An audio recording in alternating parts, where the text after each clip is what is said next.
hello there, and good evening. And I hope everyone is well, whatever the time of the day is that you get to catch up with us and see this. And obviously, with this being about the case of Liam Payne, I just kind of wanted to hop on. Hey, says. Um, and just talk about a couple of things that I had seen. Now, a couple of interesting things. So hopefully, won't keep you on here massively too long. But I was looking for something else, and I came across a couple of things. So I just want to come on here. Now, it's actually managed to translate this for me. So I'm going to start here because this talks about, because we talked about, and I've spoken about Liam Payne's dad wanting justice for his son, and that was published. Now it's also been published, and I'd missed it before. It's amongst a ton of articles, and obviously they're all in Spanish, but when I translated the website to English, somehow I'd missed this, but here we are. So Liam Payne's father has given the courts the main evidence that they're saying can charge Rogelio Nores, Dodgy Roger, with Liam's death. Now, the reasons are as follows for this. So it was an American psychiatrist who had been treating Liam. And they'd allegedly told Rogelio in an email that mixing the antidepressant Zoloft with alcohol could be fatal. So that is sertraline in the UK. And the family have now filed a complaint. And I think that's quite important information. In his encounters with the Argentine justice system, Jeff Payne, who is Liam's dad, provided the main piece of evidence to build the accusation against Rogelio. And it's going to be interesting to see where this goes. And he is being accused, obviously, already by Andre Madrea of abandoning and killing his son, as well as supplying the narcotics. Now, this email was dated back in September of this year, and this is going to form part of the accusation towards the prosecution. And it's interesting, isn't it? Because Dodgy Roger, was telling us one thing, and we'll go on to the next thing shortly. But we were told one thing about Liam Payne's death. So, it's all starting to come out, isn't it?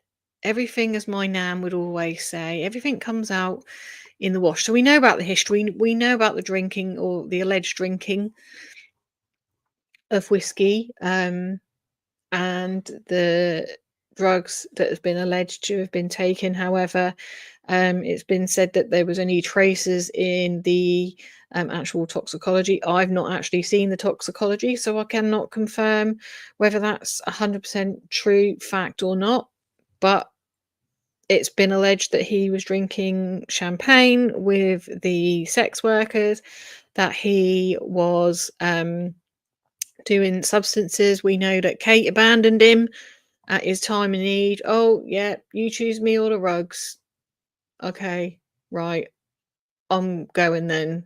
Okay, and you'll probably follow me. Which obviously he then didn't. And then this all kind of comes up. It talks about, here it says he had consumed the devil's dandruff through the day. The tox analysis carried out by the Forensic Medical Corps of the Supreme Court revealed metabolites of the drug that indicate consumption at least 2 hours before death. So that's kind of slightly different to what we've been told, like what people are saying. Oh, I've seen that he only had traces. Until you actually physically see the documents, it's really hard to know exactly what was in his system. But He had it in his urine, he had it in his blood, and in his gastric contents, in his nasal passages. So there was probably more than a trace there. And the toxicology analysis also revealed the other substance, which is the sertraline. Um, and we know that that mixed with alcohol is not great, it's contraindicated. And it says here, alcohol consumption with sertraline is strongly contraindicated, and it can lead to hallucinations and suicidal thoughts. Let me just come in. Yeah, I will be leaving it up. It will be staying up.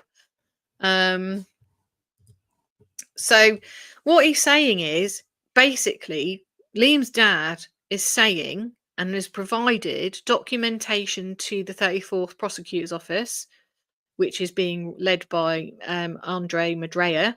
And this is because an email was written by this neuropsychiatrist, and he has sent this to the prosecutor saying about this mixture of sertraline and alcohol being fatal. Now, interestingly, what I found interesting is that now during when this was going on, they're saying that Norez was not just a chaperone, but a de facto manager. I'm kind of going to say that's the equivalent of a stand-in manager. Um, and that he had accompanied him to an important five-star hotel in the Recoleta area, from which he was then thrown out, then to an apartment, and then he ended up eventually at the Casa Sur. He was also sent to a polo club. But the thing is, you've got to kind of say, well, Dodgy Roger, why weren't you staying with Liam? You know, he was your friend. You're his de facto manager. Why have you put him in one accommodation and you've buggered off somewhere else? Just a question. Now, according to the indictment, so that's the official documents, Norez, Dodgy Roger, was allegedly controlling Payne's spending, providing him with the money to buy the substances and authorising orders for the whiskey and the champagne, which has been reported from the hotel front desk. And you've got to kind of then ask yourself, haven't you, what kind of a friend is Roger when he knows if he's had that email saying, well, he can't have that because it's really dodgy, it's not great for his system, and he could hallucinate, he could unalive. It's heavily contraindicated. But hey, I'm going to authorize all these transactions for the rugs. And then, um, you know, we end up where we've ended up. Now, we know that Roger is being investigated, and Brian Paez, and Ezekiel Pariah. Now, again, there was all the stuff through the courts yesterday that basically meant that, in a nutshell, Argentinian law is not something I am au fait with, but essentially there is like the local prosecution and what they call a national prosecution, and the national prosecution were trying, which is what Andre Madrea is in charge of being. And the judge, I don't know why that's just done that, I'll put it back in a minute. And the judge for that was initially investigating this basically said, I'm not qualified to do this based on the fact that you're discussing abandonment. And so this belongs to the local prosecutor rather than the national prosecutor. Anyway, that all went to court. They all appealed. Initially it was appealed and denied by that judge, and then it went to a higher court, and that higher court has now said that the case will remain with the judge who deemed herself not fit enough to investigate it, and that means that it'll stay with that judge and it's going to be staying with that prosecutor. So that's where that is at the moment. That's quite important. Let me just see if anyone else commented. No. So let's come back here. So that's the best and most simplest way that I can describe that. So basically, it's not being moved. So now Roger can they can continue to chase him for abandonment, same as the other guys. Whereas there was a bit of a gap, and it was actually holding up the prosecution and stuff for everything because while that was all being investigated and stuff, it was holding up the investigation, and therefore we were sort of waiting on that. So that's what's happened with the court. Sorry, I just uh pinged my arm across the mic, so you got a noise. So Dodgy Roger was authorising him all these alcohol and drugs apparently. Now, according to the indictment as well, um, this was allowed to go on for days, the drinking, and this was despite what the neuropsychiatrist's strict instructions were. Um, and, at some point, Dodgy Roger became the intermediary between Liam and his family. So he kind of almost, when you read that and you look at it like the way that it is, you're kind of looking at that and you're thinking, George, it sounds like Roger was a bit controlling and then controlled of his spending, but allowed him to spend that kind of money on the things he shouldn't be. So apparently Roger was the first person to actually get the email from the neuropsychiatrist saying that Liam should not drink whilst he is on these medications. And at one point, this bit here is talking about the case there, but they're also talking about as well that yes, they've got the 3 on the now they could also up this to the staff at the hotel, which is absolutely the right thing to do. I absolutely think that this should be done because he was manhandled, and not keep him somewhere safe before police or ambulance could come. But we will talk about Roger in a minute because he tries to blame the hotel fully. But what the hell? So I didn't see this in this either. Apparently last Thursday, Roger Norres showed up to court number 34 with a smile on his face as he bought a dozen croissants for the staff. You're safe. He was trying to recover a woman's phone and laptop. Huh? And the devices that had been seized in the raid on her home. The woman was not even mentioned in the case, and the croissants were politely rejected. So he's trying to buy his way, obviously, buy his way through the courtroom, and they declined them. But essentially, the psychiatrist, I can't see it in here now, but I saw it yesterday. The psychiatrist actually withdrew working with Liam at this point because of the fact that he was still drinking quite heavily on this medication. Where is it? So again, it leads us to who's to blame? Is anyone to blame? Was Liam of sound mind to be making these decisions? And should Roger have been authorised? Roger shouldn't have been authorising anything that could harm his dear closest friend.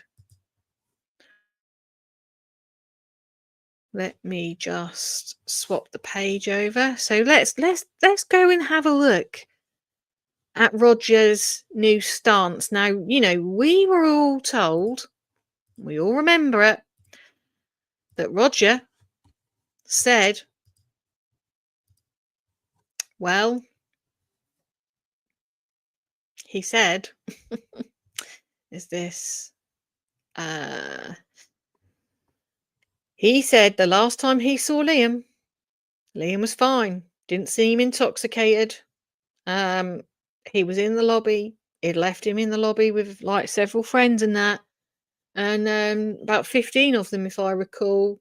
And he just didn't seem intoxicated. But Dodgy Roger has now kind of implicated himself a bit, hasn't he? As we go through this article, you're going to see why he's implicated himself a bit. But when you say one thing and then you come out in the paper and then you say something different, now TMZ is hit and miss, right?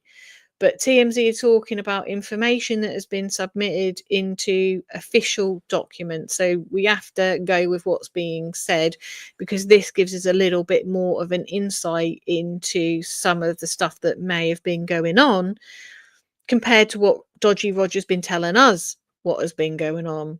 And again, this is this whole thing of people trying to cover their own asses, isn't it? Where they're trying to cover their asses and they'll say whatever they can in the minimal amount that they can say it so that they don't get into trouble.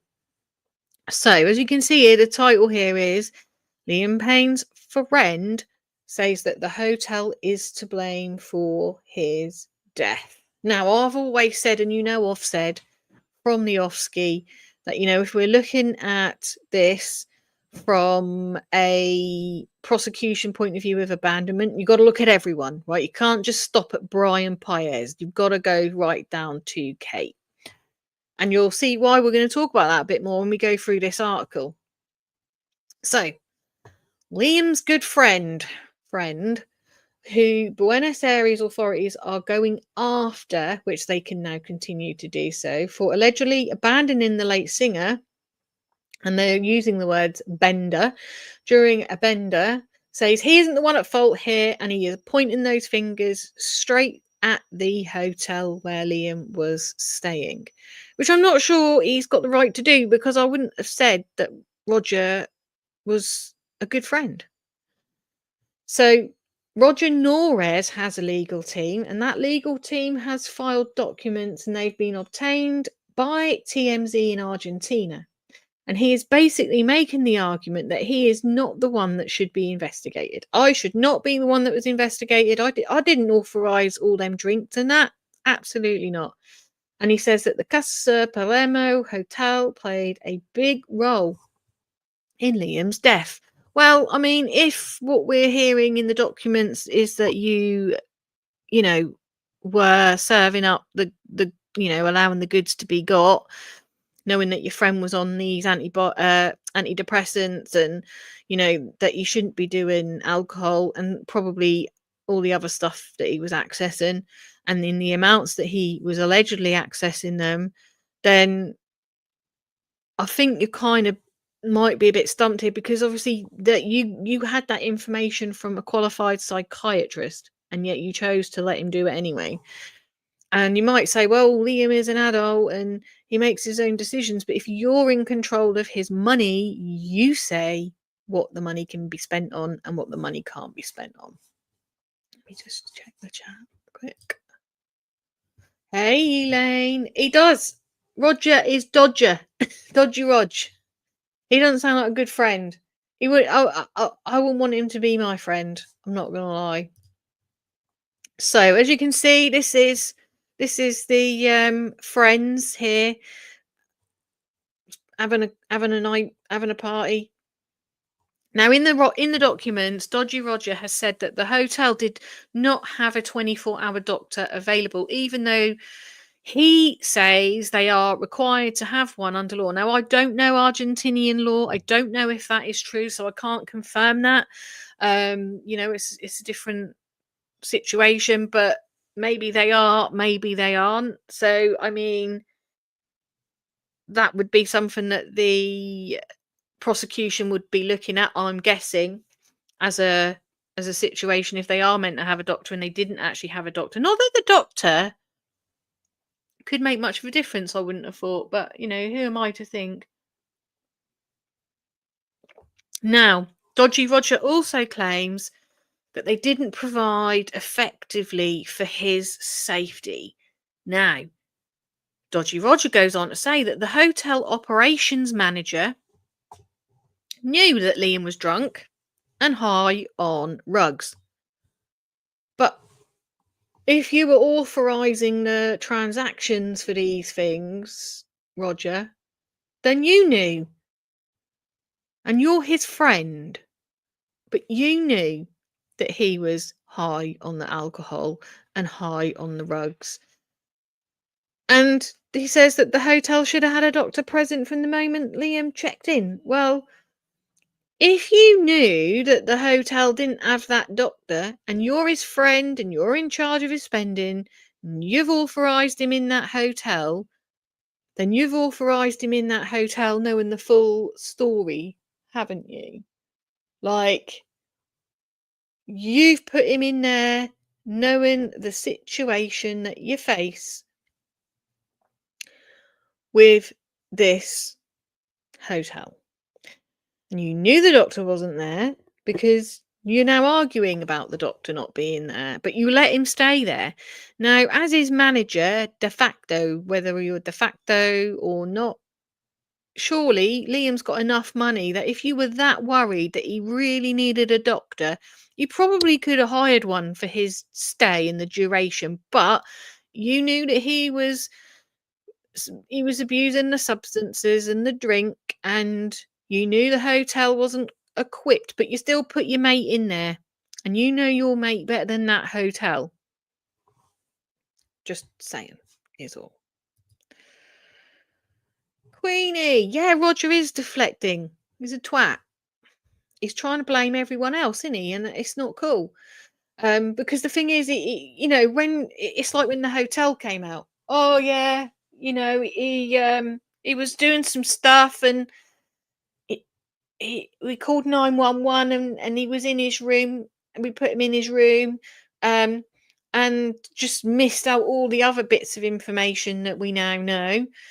Same as Roger. Oh well, saw him. He was fine. He didn't look high. He just was fine. He was chatting to everyone. He was having a good time. I left him in a good place. But you didn't leave him in a good place, did you, Roger? Because we now know, don't we, that he wasn't in a good place because he was on a bender. Yeah, definitely. And I'd love to know if he's in line to get anything, Joss. I would love to know if he's in line to inherit anything from Liam. I mean, he probably isn't now, but um, you know, I mean, I've heard, I think it was Harsh Reality talking about Kate today. Apparently, she was getting $35,000 a month from Liam. She's not getting that now.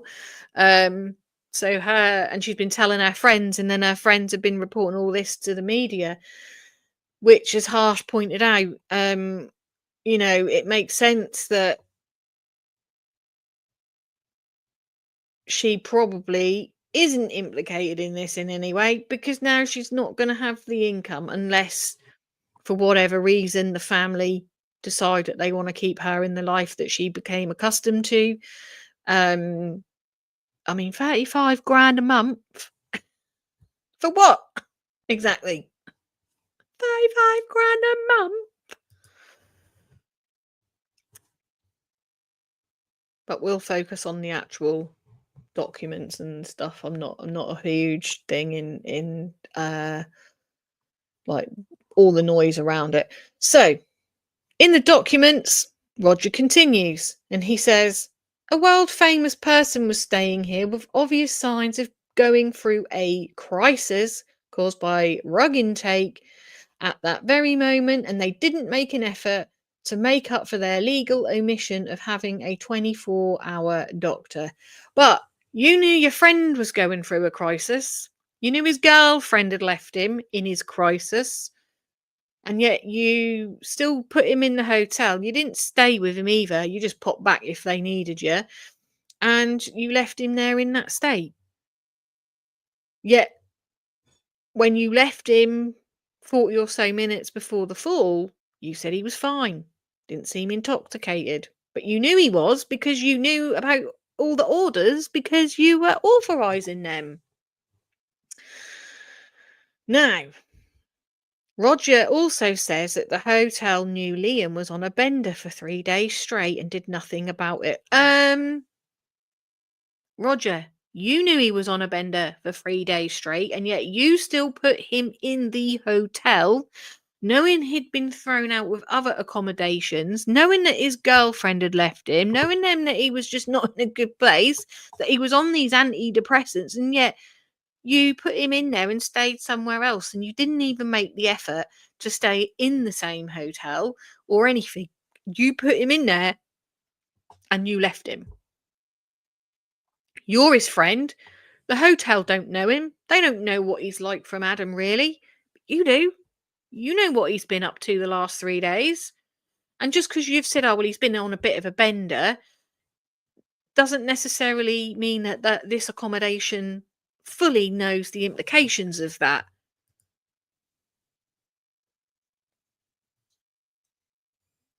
Yeah, she was just the girlfriend. He's only got Bear, who was with Cheryl Cole.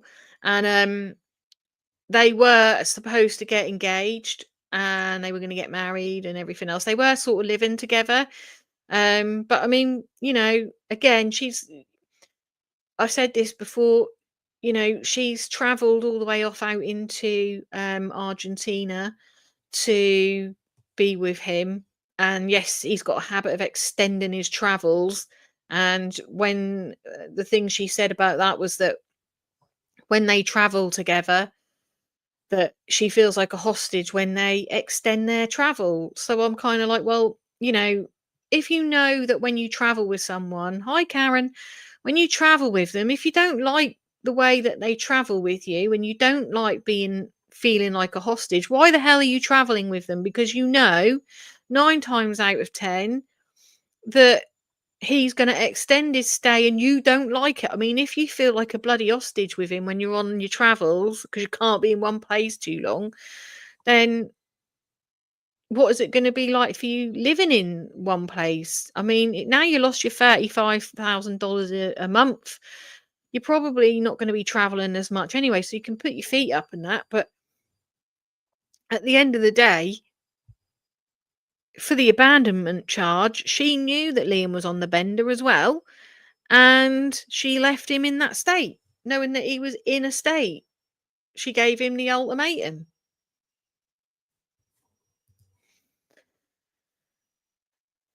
Now, Roger claims, because Roger's got a lot of claims he's making, that Liam was clearly trying to escape the hotel after staffers physically carried him into his room. Well, obviously he was, wasn't he? Because he didn't want to friggin' be in there. It said, if you put me in my room, I'm getting out via the balcony. He didn't like the room. He made it very clear. Roger knew he didn't like the room. Um, he had his hat and his bag with him when he fell, which shows that he was trying to leave the hotel. I've always maintained and thought he was trying to escape the hotel. It made sense to me when they said that they had physically put him in there. He didn't like being in hotel rooms because of the reminder of his One Direction days, and he had scaled balconies before. But it's everything that led up to that that counts. Now, previously, it's been reported via the documents that Liam spent his final day drinking heavily and downing whiskey. He hired the two sex workers. He did the devil's dandruff, and the hotel staff forcibly took him to his room, releasing that picture, which never did the hotel staff any favors. And then we know, sadly, he fell. And then Roger's saying that, the hotel bears at least part of the blame for Liam's death. And it looks like the judge is going to look into the claims by going to the hotel to check out the room and cameras. So we know CCTV has been looked at, and we know that they are looking at the reception and hotel staff's mobile phones. It's a very, very tricky situation, isn't it? It's interesting to me that his dad has that piece of evidence. Let me just check this out as well. And I think that's really important evidence, I have to say.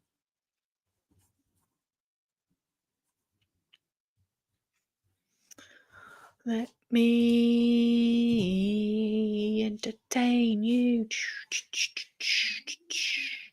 I want it to be in English. Oh, it's not going to do the bloody translating now. Yes, English. The thing is, it translates it and then it flicks it back.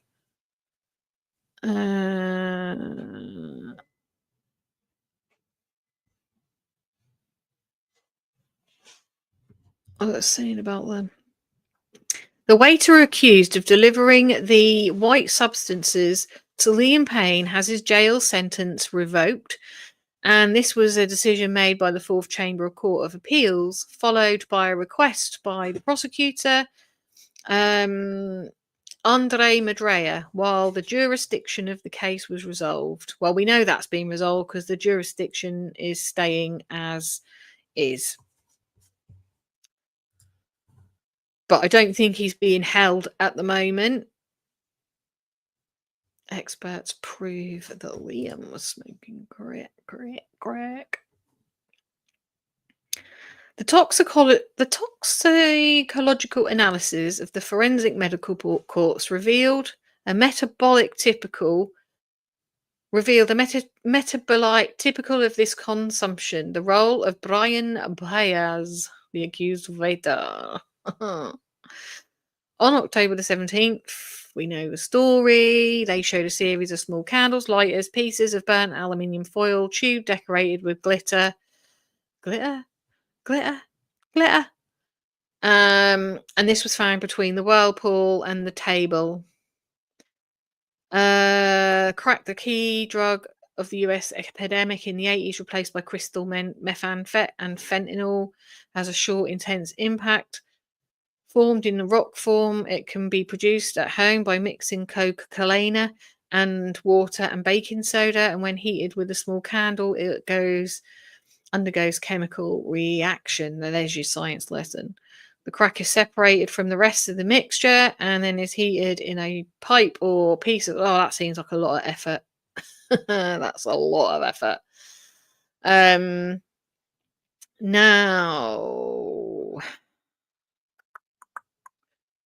What did it say? It is presumed that Payne did not adopt the reflex posture to protect himself, and he may have fallen into a state of semi or total unconsciousness. Today, 45 days later, the question has the answer. The toxicological examination carried out by the forensic med corps on the singer's blood and urine and gastric and nasal contents revealed the presence, doesn't say trace, it says presence in the blood and the stomach of sertraline, alcohol, the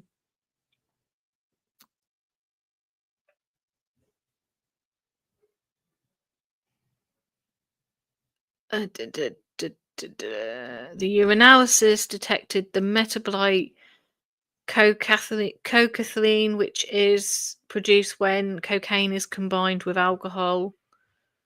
Don't think I said that. Cocaethylene. Another metabolite detected indicated Liam had inhaled Coca-Cola cane at least 2 hours before dying. So that says to me, like I said earlier, that wasn't a trace.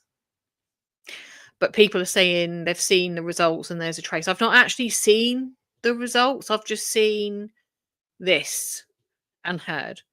Evidence of crack consumption was also found in the urine. Anhydroquinone methyl ester, another metabolite of the Coca-Cola, is produced by the body when the substance is smoked.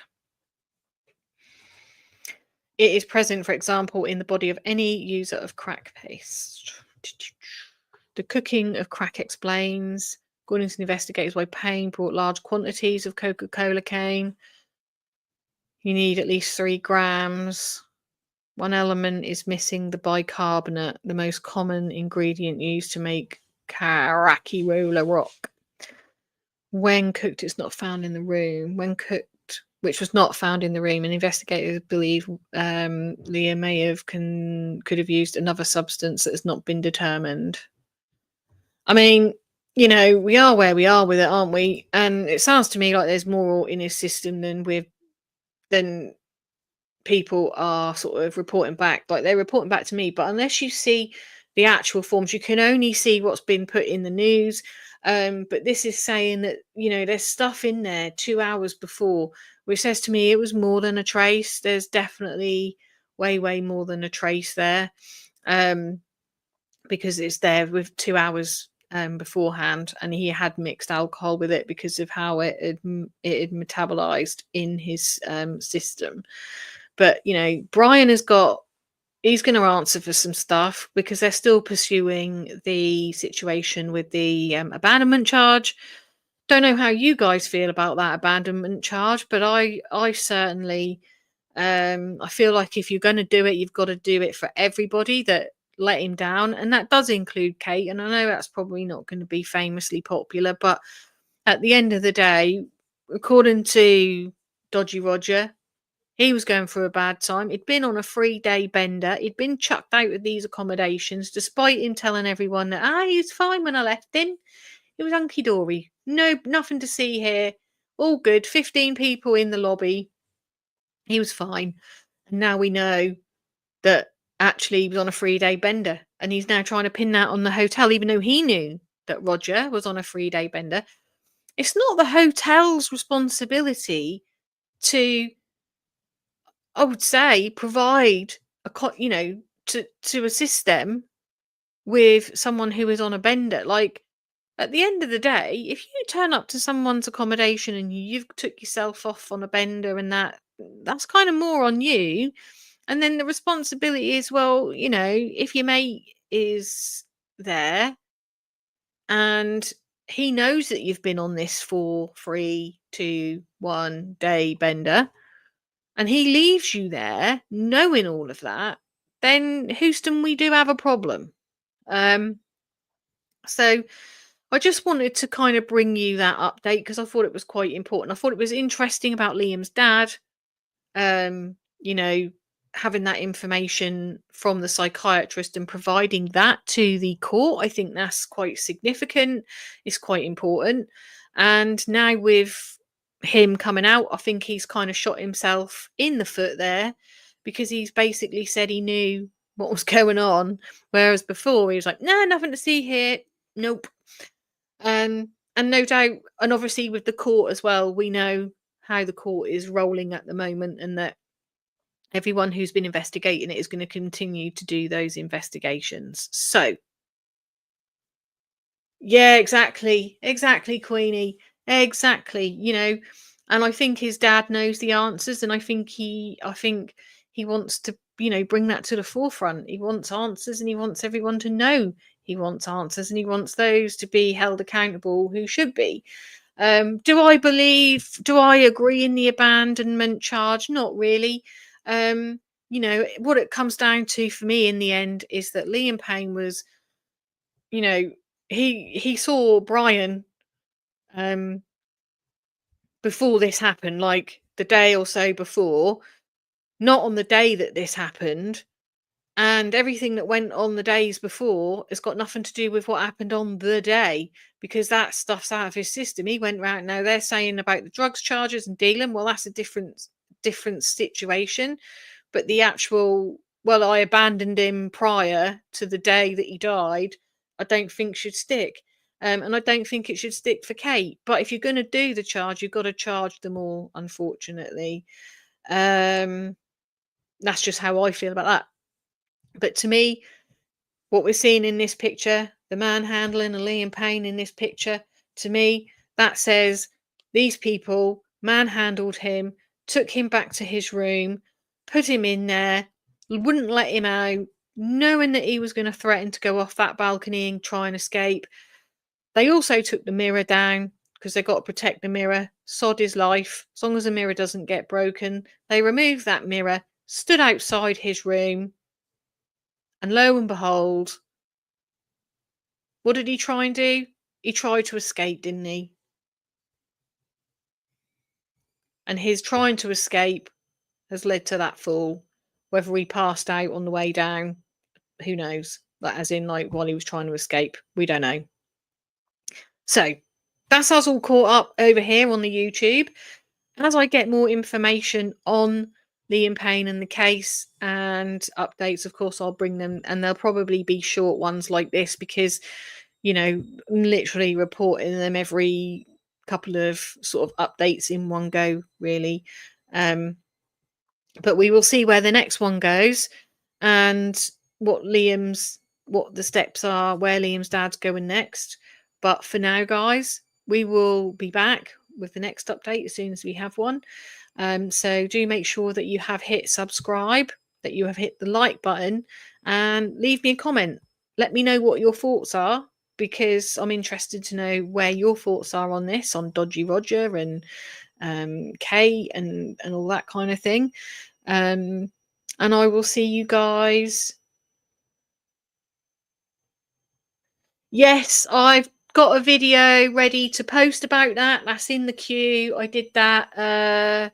It's just in my it's in my box to post. I've got to finish the editing side of it so it can be posted. So that's ready to go. I posted before I came on here regarding the manhunt because that's got to be priority, because obviously they haven't found the guy yet and he's on the run. So that went out, but I've got that to go. I'm also going to be posting. There's one about a little lad who was malnourished and badly treated by his parents and was buried, and didn't find him for 3 years. And I've also got. I was thinking about just doing an update on the Caldercane one, but I don't know if anyone's really interested in that now. It's just the legalities of potential looking at his sentencing. And the last time I posted, no one was really that bothered about it. But obviously, for the likes of, someone like Eddie Ratcliffe and that, getting out early would be really shit. I don't foresee Caldercane getting out very, very quick. I don't think. He's too mentally unwell. But yeah, watch out for that video. But those two will be coming out as soon as possible. I have to stagger them for the algorithm and that, but they're coming. I often have a load in my little backup, in the drafts ready to put out there. I just can't post them all at once. I often get a bit behind as well. But yes, we will be back later on TikTok. So come to After Dark Coffee and Crime and see what we're talking about over there. Don't know what the plan will be yet, but we will be talking about something over there. So for now, guys, love to all. Thank you for being here and spending time with me. And I'll see you very, very soon. Bye, guys.